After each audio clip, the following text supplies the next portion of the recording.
আমরা বসেছিলাম, ইতিমধ্যে জামাতের কিছু ছেলেপিলা নদীর ধারে ছিনতাই করছিল। তো আমাদের যুবদলের এক কর্মী যে বাধাদের সৃষ্টি করে, তো তারপরে তাকে চার্জ করে এবং কি আবার পুনরায় তারা একত্রিত হয়ে 20-30 জন একত্রিত হয়ে হাসিয়ার আন্দা এবং কি ধারালো অস্ত্র নিয়ে আমাদের উপরে অতর্কিত হামলা করে আমাকে আহত করে। জনি, জীবন, সজীব, শাহিন, তারপরে আওয়াল, তারপরে আশিক, তারপরে আরও অনেকে ছিল। এটা ছেলে এবং মেয়ে উভয় বসেছিল ওখানে। সন্ধ্যার পরের ঘটনা, তাদেরকে হলো যে হ্যারাসমেন্ট করছিল আমাদের যুবদলের কর্মী, নাম হচ্ছে তপু।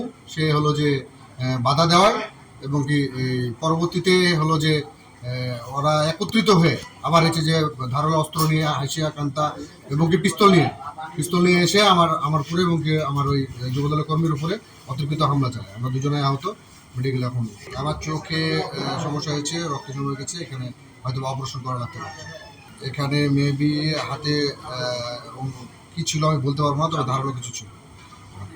মানে মারার পরে আমি হচ্ছে যে চোখটা ভাবে ধরে নিয়ে আমি সাইডে মানে কোনো রকম আমি বেরিয়ে আসি। ইনশাল্লাহ আমরা সামনে আইনগত ব্যবস্থা